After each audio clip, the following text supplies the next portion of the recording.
You, John Fitzgerald Kennedy, do solemnly swear. I, John Fitzgerald Kennedy, do solemnly swear. That you will faithfully execute the office of President of the United States. That I will faithfully execute the office of President of the United States. And will, to the best of your ability. And will, to the best of my ability. Preserve, protect, and defend the Constitution of the United States. Preserve, protect, and defend the Constitution of the United States. So help you God. So help me God.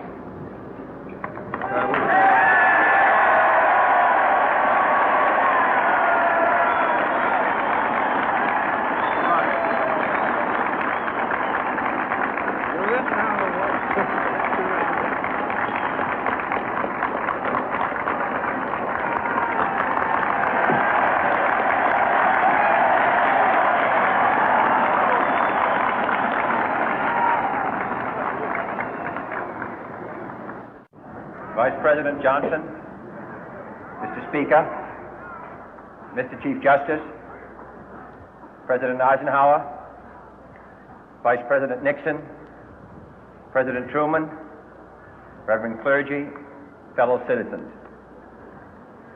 We observe today not a victory of party, but a celebration of freedom, symbolizing an end as well as a beginning, signifying renewal as well as change.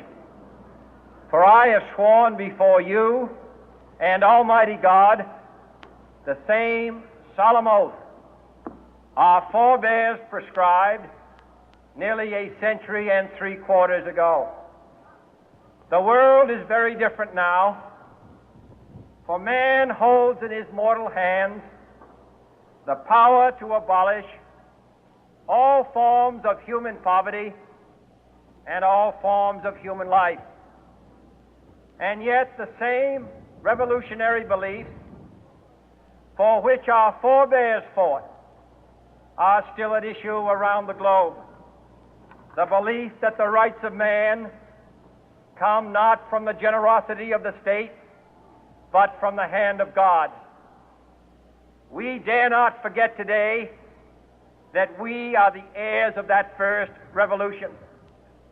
Let the word go forth from this time and place to friend and foe alike that the torch has been passed to a new generation of Americans born in this century, tempered by war, disciplined by a hard and bitter peace, proud of our ancient heritage, and unwilling to witness or permit the slow undoing of those human rights to which this nation has always been committed and to which we are committed today at home and around the world.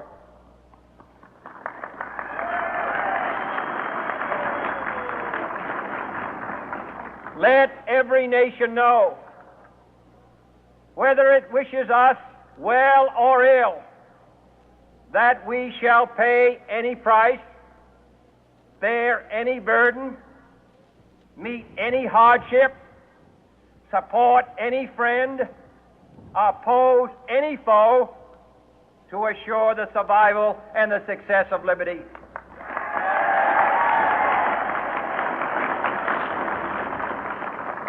This much we pledge and more.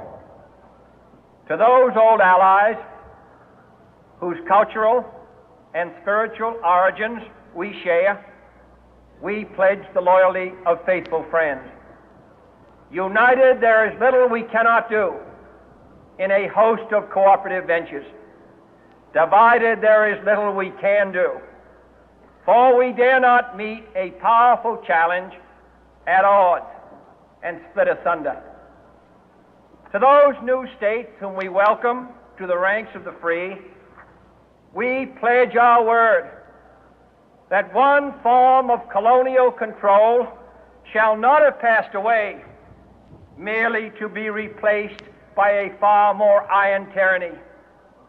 We shall not always expect to find them supporting our view, but we shall always hope to find them strongly supporting their own freedom, and to remember that in the past, those who foolishly sought power by riding the back of the tiger ended up inside.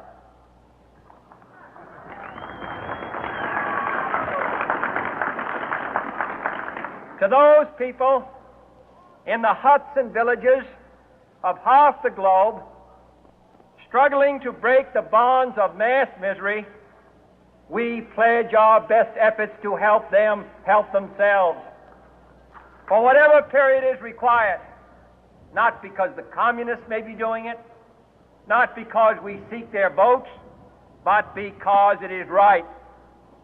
If a free society cannot help the many who are poor, it cannot save the few who are rich.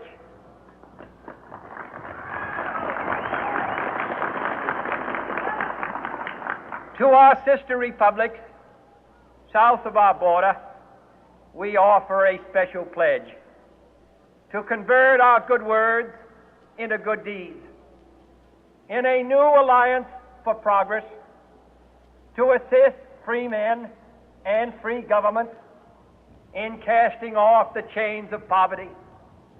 But this peaceful revolution of hope cannot become the prey of hostile powers.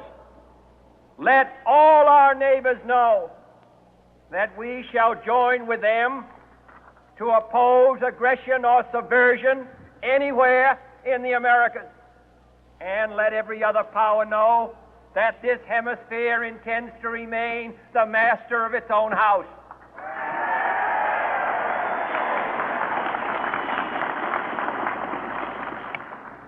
To that world assembly of sovereign states, the United Nations, our last best hope, in an age where the instruments of war have far outpaced the instruments of peace, we renew our pledge of support to prevent it from becoming merely a forum for invective, to strengthen its shield of the new and the weak, and to enlarge the area in which its writ may run.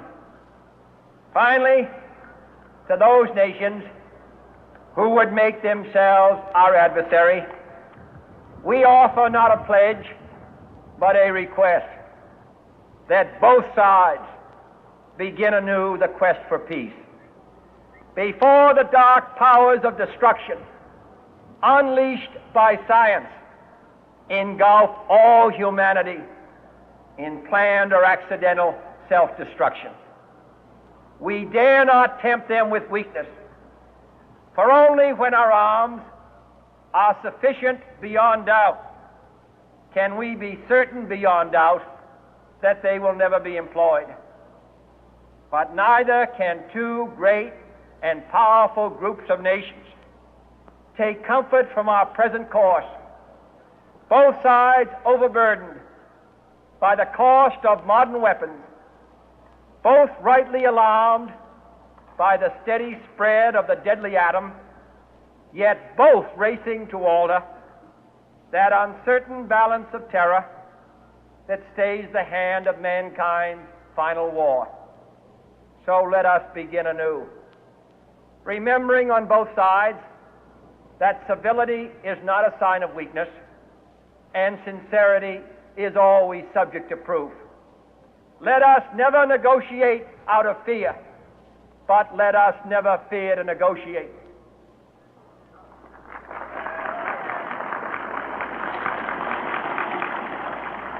Let both sides explore what problems unite us, instead of belaboring those problems which divide us. Let both sides, for the first time, formulate serious and precise proposals for the inspection and control of arms, and bring the absolute power to destroy other nations under the absolute control of all nations.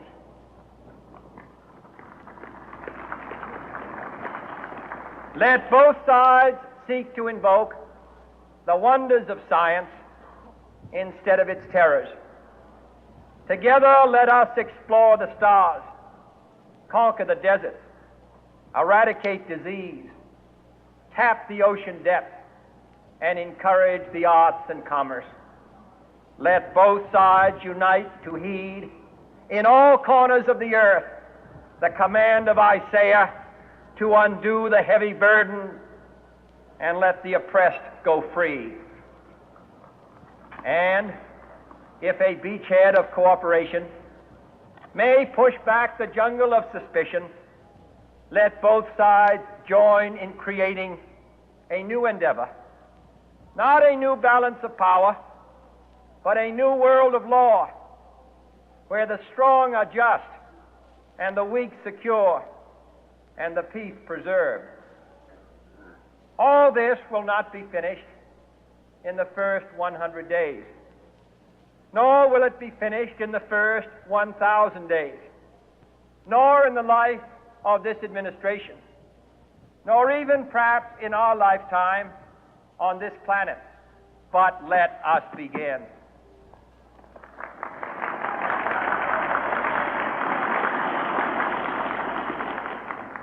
In your hands, my fellow citizens, more than mine, will rest the final success or failure of our course.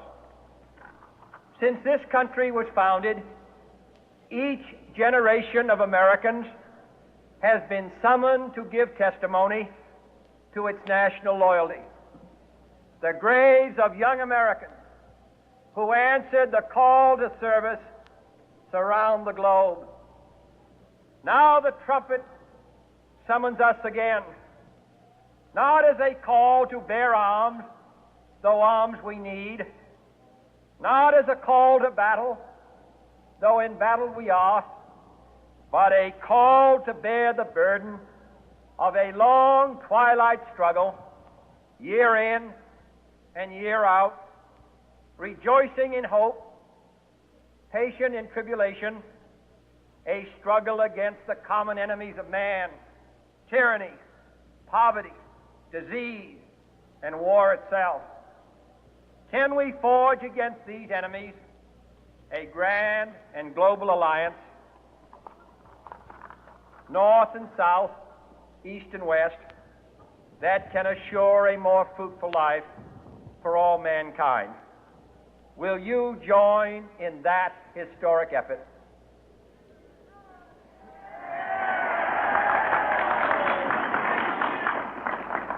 In the long history of the world, only a few generations have been granted the role of defending freedom in its hour of maximum danger. I do not shrink from this responsibility. I welcome it.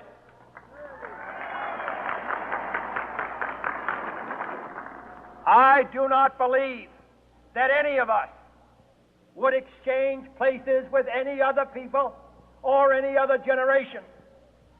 The energy, the faith, the devotion which we bring to this endeavor will light our country and all who serve it.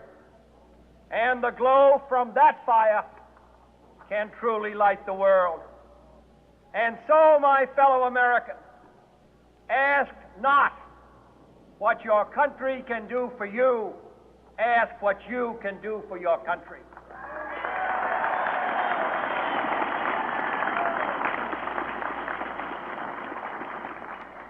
My fellow citizens of the world, ask not what America will do for you, but what together we can do for the freedom of man.